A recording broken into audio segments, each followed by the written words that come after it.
مانگە جێڵگەکانی ئێمەتی نون ئەو ئەوینە پاکانە بەبێ یەکتر مەدار دەکەن ئۆخشن دەگرن ماسی داغ و یەک بەرزتن یەک سەرکردە و یەک گەیاندن بە یەک هێرش یەک لە دوای یەکە سەرکەوتن لە سەد دونیاش یەک جار مردن.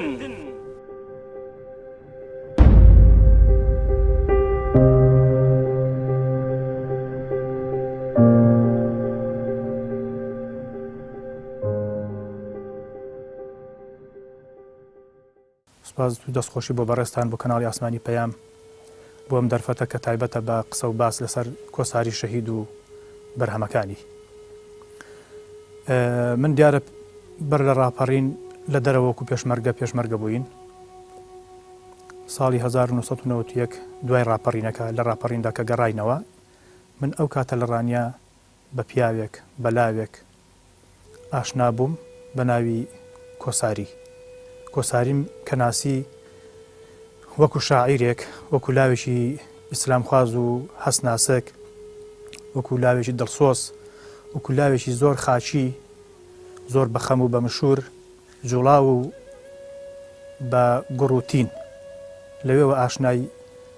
کەسێک بووم هاوڕێیەکی خۆشەویست بووم کە شەهید کۆساری بوو. دیارە بە حکمەوەی کە من لە کاروباری ڕاگەاندندا ئیشم دەکرد سەرپەرشتی کۆمەڵێک کۆڕ و ئاهەنگ و بۆنەی تایبەتیم دەکرد شەهید کۆساری لە زوربیاندا لەو کۆڕ و بۆنە و مناسبەتانەدا بە خلافەتی کەڵەگەتی بە هەستی ناسکی بە دەنجی زوڵاڵی بە شیعرەکانی حزوری هەبوو بەشداری دەکرد. دواتر لە دوای دانانی کەناڵی تەلەڤیزیۆنی بزوتنەوەی ئیسلامی لە سنووری ڕانیا کە لە 1992 دامەزرا دوای ئەوە شەهید کۆساری بە بەرنامەیەک لەو کەناڵە تەلەڤیزیۆنە بەشداری کرد بەرنامەی لێرە و لەوێ کە بەرنامەیەکی تەنس ئامێز بوو. منیش لەو تەلەڤیزیۆنە هەر کارم دەکرد و حزورم هەبوو. ئەمە بوو بەهۆی ئەوەی کە ڕاڵەکانی پەیوەندی و ئاشناتی و محبەت و خۆشەویستی ئەمە بەهێزتر و سڕوپڕتر بن. جارش بووە کە چۆن دەڵێ شاعیرانە سەرمان بەیەکەوە ناوە ڕاز و نیازمان لەگەڵ یەکتر گۆڕیوەتەوە. کۆساری شەهید خاوەنی هەستێکی زۆر بەرز بوو هەستی بە بەرپرسیارەتی خۆی دەرحەق بە ئاین و گەل و نیشتیمانەکەی دەکرد هەستی بە بەرپرسیارەتێکی گەورەی سەرشانی خۆی دەکرد دەرحەق بە ئەدەبی ئیسلامی ئەو شعوری بەوە دەکرد کە شتێکی پێیە کە بتوانێت خزمەت بە ئەدەب کات بە شێوێژی گشتی ئەدەبی ئیسلامی ئەدەبی کوردی. بۆیە هەمیشە ئەو هیوا و ئاواتەی بوو کە دەیویست ئێمە پێویستە ئەدەبێکی بەهێز پێشکەشکەین بۆی کە لەبەرەوەی دینەکەمان دینێکی بەهێزە ئاینەکەمان ئاینێکی بەهێزە ئەوەی ئێمە دەیکەین لە شان و شکۆی پەیام و بەرنامەکەمان بوەشێتەوە. ئەمە شەهید کۆساری بوو کە تا ڕووداوە ناخۆشەکانی 12/93 کە ڕوویاندا دواتر شەهید کۆساریان تێدا شەهید بوو لەوێەوە ئێمە بە دەردی کوردەڵێ لە یەکتر دیدار ئاخرەت بووین. کۆساری لای من و لای هەموو کەسێکی هۆشمەند و ویژدان زیندوو گرنجیدان کە گرنجی بە ئەدەبی کوردی و بە کتێبخانەی کوردی بدا لای ئەو کۆساری کەسێکی هەمیشە زیندوو و حزوری هەیە و ئامادەجی هەیە لە ناخیدا لە ویژدانیدا لە هەست و شعوریدا کۆساری بە بەژن و باڵایەکی کەڵەگەتەوە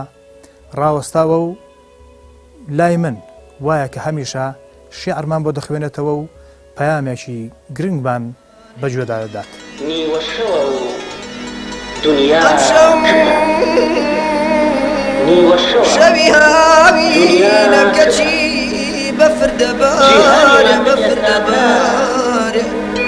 ئەوە خدر و شعریەتی دێنەوە بە کۆسارێ جل و بەرگی سەرخۆشی بە بەدەنیدا کردووە چونکە ڕۆژی نازەنینی بۆ چەند کاتێک ڕۆشت و وەفاتی کردووە. شەوە و خەوتن لە ڕوخسارت لە دنیای بوون و نەبووندا بوونی نییە و بەر لەوەی ببێت مردووە. شەوە و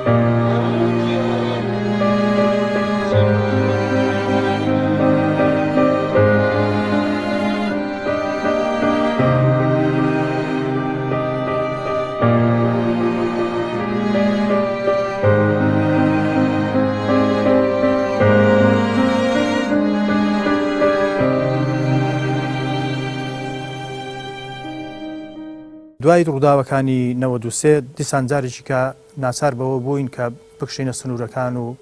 بارودۆخی بەداخەوە بارودۆخی سیاسی و پەیوەندی نێوان لاانە سیاسەکان لەو کاتەدا لەو پەڕی ئاڵۆزی و دژواری و ناخۆشیدا بوو بۆ ئێمە ناچار بەوە بووین کە شار بەجێ بێڵین و ڕووبکەینە شوێنەکانی کە بەڵام دڵسۆزانی دیکە براو خۆشەویستانی دیکەم کە لە شاری ڕانیە مابوونەوە ئەوانە ناوی خۆیان لەهێنا بوو قۆڵی مەردانان لێ هەڵماڵی بوو بە تایبەتی برای بەڕێز و خۆشەویستمان کاک عەبدوڵڵا عەلی کاک ئیسماعیلی خاڵ ئەحمەد دەڕەش کاک عەبدوڕەحمانی حاجی عەبدوڵڵا ئەوانە بە سوودبینین لەو دەستنووسانەی کۆساری شەهید کە لە لای جێلاسخان هاوسەری بەڕێزیان و بنەماڵەکەیان پارێزراو بوون و بە سوودبینین لەو شعرە تۆمارکراوانەی کە لە بەردەستدا بوون و دەستیان کەوتوون ئەوەی کە دەستیان کەوتووە کاتە و سەدای کۆساری بەشی یەکەم و دووەم کە دەستیان کەوتووە هاتوون شعرەکانیان بە دەستنووسی و خەتێکی جوان کاک عەبدوڵڵا عەلی نووسی بوونیەوە دوای وەکێمە گەڕاینەوە بارودۆخ ئاسایی بووە لە کۆتای 94 لەگەڵ مامۆستا مستەفای سەید مینا ئێمە شتوینە ئەو چوارچێوەیەوە لەگەڵ برای بەڕێزم بە تایبەتی کاک عەبدوڵڵا عەلی قۆڵمان لێ هەڵماڵی ئەو شیعرە کۆکراوانە تایپمان کردن لەڵی چەند بەڕێزێکەوە دواتر هەڵەسەنیمان بۆ کردن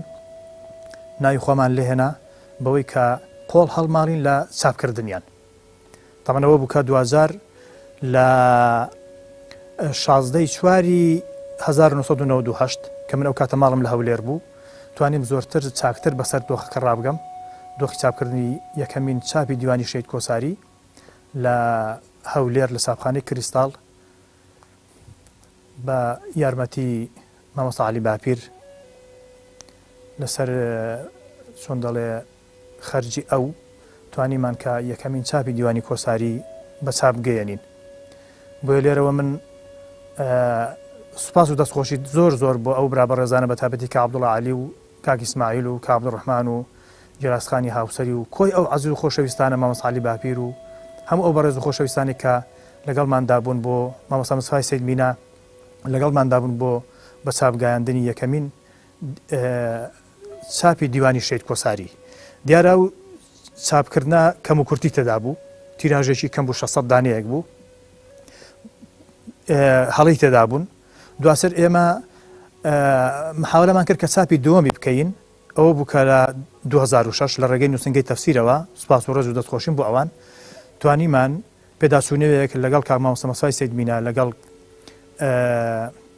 کاک عەبدوڵڵا عەلیدا بۆی بکەین و کورتە ژیاننامەیەک لەلایەن مامۆستا مستەفای سەید مینەوە پێش دەستێک من نووسیم پێشێکێک مامۆستا عەلی باپیر بۆی نووسی هەڵبەتە پێشێکێکە پێشترش هەر هەبوو لە چاپیەکەمیش دای مامۆستا عەلی باپیر و پێش دەستێکەش ژیاننامەکەشی بە هەمان شێوە دووبارە پێداچوونەیەکمان بۆ کرد و پاشگوێکیشمان بۆ دانا و لەوێەوە چاپی دووەم لە 2006 بە چاپ گەێنرا چاپی سێمیشی دیارە هەر لە 2011 لەلایەن نووسنگەی تەفسیرەوە کرا ئێمە نەکرا جارێکی کە پێداچوونەوە بۆ چاپە بکەین بۆیە لە چاپی سێمەوە کە چاپی سێمی دیوانەکە کرا من ملەحەزەم کرد بەراوردێک لەگەڵ هەندێک لە دەستنووسەکانی لەگەڵ هەندێک شعر ئەو شعرانی کە کۆساری خوێندونیەوە و بەراوردێک لەگەڵ چاپەکانی پێشوش بە هەمان شێوە هەستم کرد کە هێشتا کاری زۆر گەورەمان ماوە ئێمە ئەنجامی بدەین بۆ شەید کۆساری تەمەنەوە دیارە بەرجی چاپی یەکەمی دیوانەکەیەتی ئەوەیان کە لە 98 کراوە ئەمە چاپی دووەمیەتی کە لە 2006 کراوە ئەمە شوێنەوە چاپی سێمیەتی کە لە 2011 کراوە هەستمان کرد کە ئەرکێکی گەورە زۆر گەورە لە سەرمانێ هێشتا زۆری ماوە کۆساری هەر ئەوەندە نییە کەمە لە دوی توێی کتێبێکدا بە ناوی بورکانی شیعر چاپمان کردو و بڵاو کراوەتەوە دیارە بورکانی شیعر هەر ئەو ناوەیە خۆی کاتی خۆی کۆساری خۆی بۆی داناوە ئەویش تەبعاً لە کۆڕی هۆڵی ڕۆشنبیری کە لە 12/8/92 لە سلێمانی کراوە لەوێدا پرسیارێکی لێ دەکەن ئایا بەرهەمە شعرەکانە چاپ کردوون یان نا دەڵێ دیوانێکم ئامادەیە بە ناوی بورکانی شیعر کەواتە بورکانی شیعر ئەو ناوەیە خودی کۆساری بۆ خۆی ناوی ناوە لە دیوانەکەی بورکانی شیعر دەبا سەرجەم هەر وەکو یەک دڵمان گوێڕایەڵی دەنجی یەک ڕێگا بێت تاقەڕێیەک لەم ڕۆژەدا یەکسەر و دەست و یەک هەست و یەک هەڵوێست و بە یەکەوە یەکەیەکەی دوشمن یەک یەک دەتۆپێنین یەکانەی مەرگ بە یەک تەکان دەتۆقێنین یەک بەیداغ و یەک پەرستن یەک سەرکردە و یەک گەیاندن بە یەک هێرش یەک لە دوای یەکە سەرکەوتن لە سەد دونیاش یەک جارمردن. لەوەتای کۆساریم ناسیوە، ینی حەز دەکەم ڕوحم لە ڕوحی کۆساری جیانەبۆتەوە. دیارە من لای خۆم قسە دەکەم هەموو ئەو بەڕێز و خۆشەویستانی کە باسم کردن وەکو ماوەسە مەستەفای سەیدبینە، خانەوادەکەی کاک عەبدوڵڵا عەلی، مامۆستا عەلی باپیر، نووسینگەی تەفسیر، زۆر دۆست و خۆشەویست و عەزیزانی دیکەش بەڕاستی نەمانتوانیوە کە چۆن دەڵێ ینی ئەو هاوڕێیەتی و ئەو محبەت و خۆشەویستیە لە یاد بکەین. دوامین شتێک کە من زیاتر چوومە ژێرباریەوە پێداچوونەوەیەکی چڕ و پڕ بوو بۆ چاپی چوارەمی دیوانی شەید کۆساری، دوایەکە لەگەڵ نووسینگەی تەفسیر قسەم کرد، گوتم من شتێکی وام لە بەرنامەدا هەیە بتوانین خزمەتێکی گەورەتر بە دیوانی کۆساری بکەین. کۆساریەر ئەوەندە نییە کەمە تا ئێستا بۆمان کردووە، بۆیە لەم دیوانەدا کە من لە سەرەتای 2016ەوە بە شێوەیەکی کردداری لی دەست بەکار بووم، نزیک بە ساڵ و نیوەک پێوە خەریک بووم، توانیومە کە وا هەز دەکەم بتوانم خزمەتێکی دیکەیان بەشێک لە وەفای خۆم دەرحەق بە کۆساری لەگەڵ ئەو دیوانەدا بەسەر بەرم. ئەمە تەنیا من نە، بەر لە هەموو کەس بە هاوکاری خانەوادەی بەڕێزیان پور هەمینی دایکی شەید کۆساری، حەبیبە خانی خوشکی و ماڵی دکتۆر محەممەدی هاوسەری، کاکە شەیدای کوڕی شەید کۆساری دادەبەنان، هەروەها بە تایبەتی جێلاسخانی هاوسەری، مامۆستا مەستەفای سەیدبینە، مامۆستا ئومێد محەممەد ڕانیەیی، هەروەها کۆمەڵی خۆشەویستی دیکە مامۆستا عەلی باپیر، نووسینگەی تەفسیر، کاک عەبدوڵڵا عەلی بە تایبەتی، هەموو ئەو خۆشەویستانە هاوکارمان بوون و توانیومانە بە هەمووان بتوانین شتێکی لەو شێوەیە ئەنجام دەین. ئەمە ئەوەی ئێمە لەو دیوانەدا کردومانە دیارە جگە لە پێشەچی نوێی کە لەلایەن مامۆستا عەلی باپیرەوە نووسراوە بابەتێکی تایبەتە بەهرێژی جوانەمەرگ مامۆستا مەستەفای سەیدبینە نووسیوێتی، هەروەها بابەتێکی دیکەی تایبەتە مامۆستا ئومێد محەممەد نووسیوێتی، جگە لە وتەی خێزانی هاوسەری جێلاسخان وتەیەکی یا شعرێکی هەستونەستێکی گەرم و نێوان باب و ئەولادایەتی شەیدای کوڕی، هەستونەستێکی گەرمیە، نووسینێکی دادەبەنان. دواتر من هاتووم لەژێر عینوانی کۆساری و بورکانی شعر کۆمەڵێک بابەتی تایبەت بە کۆساریم هێناوە، ژیانی بەرهەمەکانی، هەوڵ و تەقەلای، چۆنێتی شەهید بوونی، سەرهەڵدانی ڕووداوەکانی 2012-93 کە کۆساری تێدا شەهید بووە، و پاشان باسی کۆساری و بەکارهێنانی وشە و کۆساری و ئاماژە و جوڵە و کۆساری و سەدای کۆساری و هەروەها کۆساری ئەو شیعرانی کە لە بۆنەوە مناسبەتەکاندا خوێندونیەوە. دیارە من لەو پێداچوونەوەیەدا ینی بەڵ ئەو کەرستانەی کە لە بەردەستمدا بوون بە دەرەجەی یەکەم دەستنووسەکانی کۆساری بوون. دەستنووسەکانی کۆساری ئەو دەستنووسانەی دوو دەفتەری شیعری بوون کە لە 36/2016 جارێکی کە بۆ ئەو پێداچوونەوە لە جێلاسخانە وەرگرتوون. ئەمە دەستنووسەکانن کە ئەم دەستنووسانە من لە جێلاسخانە وەرگرتوون. ئەمە ئەو دەفتەرێکە کە شیعریشی بێناونشانی تدایە کە سەرەتای بە هەر لەو ڕۆژەی دەست پێ دەکات. ئەمە دەفتەرێکی دیکەی کۆسارێکە کۆمەڵێک شیعری دیکەی تێدایە. ئەمانەش کۆمەڵێک پەڕی تایبەتی دەستنووسی کۆسارین و نووسینی کۆساری نووسینی هەیە تقریبەن بەو شێوەیە. ئەمە ئەو پەڕانن کە هەموو پارێزگاریان لێکرا و لە بەردەستدا ماون. وەروها ئەم دەستنووسانەی کە سێ دەفتەری دەستنووسن جگە لە دەفتەرەکاندا وشەی تایبەتی تێدا هەیە کە کۆساری زۆر گرنگی بە وشە داوە. ئەمانەشم لە 24/4/2017 لە ڕێی مامۆستا ئومێد محەممەدەوە لە ڕانیە بەردەستکەوتن. ئەمە کاتێک بوو کە من تا ئەندازێک پێداچوونەوەکەم تەواو کرد بوو بۆیە سەر لە نوێ. ئەمە مژدەیەکی زۆر خۆش بوو. ئەو دەفتەرانێک کێمە و هەموو عەزیز و خۆشەویستان پێمان وا بوو کە فەوتاون و نەماون بەردەستکەوتنەوە، بۆیە دووبارە من پێداچوونەوەیەکی کەم بۆ پێداچوونەوەکەم کردو. ینی سوودی زۆرم لێبینین لەو دەفتەرانە. هەزار مەخابن کوردستان دەزانم کوێت مبتەلایە و کامە ئەندامەت زاندارە تێدەگەم سەری سەربڕد ئیرو دەژی و جێگای سەرینی خۆشحاڵە لاشەت کون دەست و پەلت پەرستارە و حەمباری کۆری بێگارە هەردوو لاقی ڕەش و ڕووتیش بەحاڵ ماون بە شەو و ڕۆژ جێی ژووری پاتەی بەتاڵە. یعنی شتێک کە لەو دەفتەراندا من دەستم کەوتو ئەمە بۆیاغی بەسەردارژاوام دەفتەرە خوێن نییە ئەمە شتێک کە بەدەستم کەوتووە چەند شیعرێکی بڵاو نەکراوەی شەید کۆسارین کە لە چاپەکانی یەکەم و دووەم و سێم دانین لەم چاپی چوارەمەدا ئەم شیعرانەم هێناون. هەروەها ڕاستکردنەوەی وشەکان زۆر وشە هەیە کە لە چاپەکانی پێشودا بە هەڵا وەرگیراون یا بەراورد پێکردنی شیعرەکانی کۆساری کە خوێن دنیاوە توکەمە دەستنووسمان هەیە وەکو دەستنووسەکانی کۆساری هەروەها ئەو شیعرانەمان هەن کە کۆساری بە ناوی سەدای کۆساریەوە چاپی کردوون. دیارە سەدای کۆساری کە دوو بەشە بەشی یەکەمی لە 1991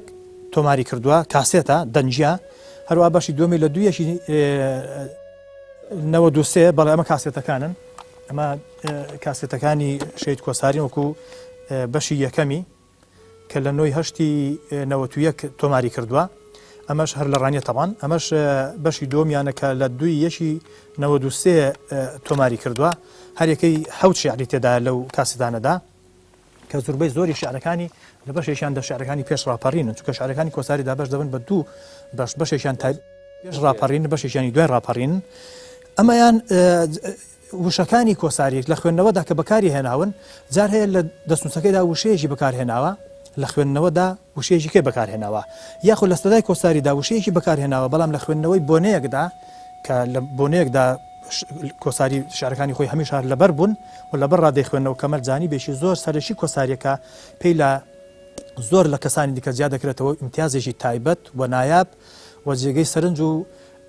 چۆن دەڵێ سەرسوورمانە بەنسبەت هەمووانمانەوە کە کۆساری چۆن بەو حەسوونەستە گەرما ئاوە شعرەکانی خۆی لەبەر بوون و ئەمە جانیبێکی دیکەشی برتێبە لە ئاماژە کە من لەم دیوانەدا هەموو ئاماژەم بەو جانیبە گەورە و ناوازانی کۆساری داوە تا چەند گەوریان بە کۆساری داوە کۆساری زگەلەوەی کە بە تەمەنێکی 26 ساڵی توانیوێتی بەرهەمێکی لەو شوێمان بۆ بەرهەم بێنێ و بۆ بەزیە بێڵێت کە بە خوێن نووسیوێتەوە 2000 و پاشان کۆساری دەنجی زوڵاری هەیە کۆساری ئاماژەی هەیە کۆساری دەرخ و لەبەرکردن و زاکرێ بەهێزی هەیە هەموو ئەوانەوەیان کردو کە کۆساری لە یەک ڕوانگەوە لە یەک جانی بۆ ئێمە لی نەڕوانین جا بەشێک لەو سوودێک لەوە هینە کە من هینم بینیوە سود من لێ بینیوە لەو دەفتەرانە لەو بەرهەمانە بەراوردکردنی ئەو وشانەیە هەموو جیاوازی وشەکان کە من دەرکم پێکردوون لێرەدا لە پەراوێزدا ئاماژەم پێداون خۆشم دەوەی خۆشەویستیت جێچەڵێکە و لە دنیادا یەخەم دەگرێت خۆشم دەوەی خۆشەویستیت دڵنیامە چەقۆیەکە و لەسەر ڕێگا سرم دەڕێت خۆشم دەوەی خۆشەویستیت وەکو هەر حەوت هەڵۆیەکەی قەڵاتووکان خاتر جەمم بەرە و مەرگ باڵان دەبێت خۆشەویستیت با زۆر تۆڕی دانراوی خلاقی ببێت با زۆر ئەرقەمی دوو پشتی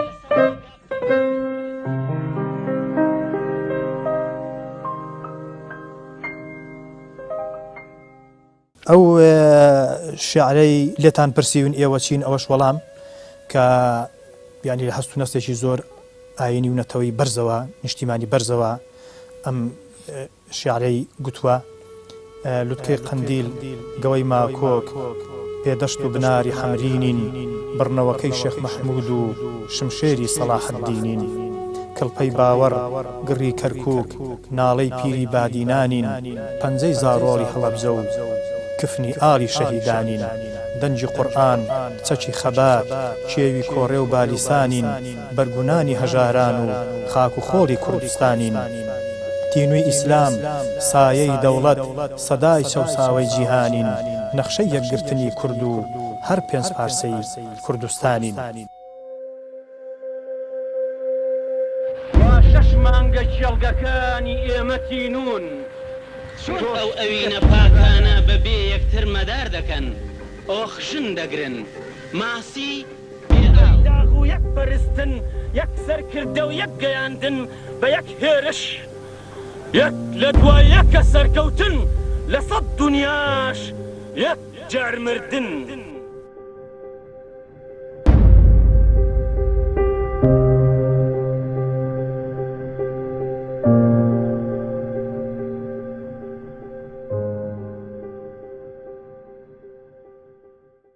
وەڵام من لە کۆتاییدا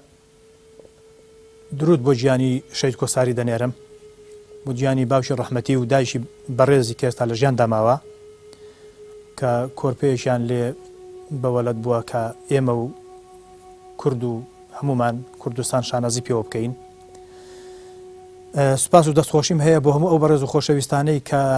لە هەموو قۆناغ و هەنگاوەکانی خزمەتکردنێک بە کۆساریدا من یا هەر بەڕێزێکی دیکە نواندوێتی لەگەڵماندا بوون، لەگەڵیاندا بووین. خەمێکمان بووە لە کۆساری و بەرهەمەکانی کۆساری،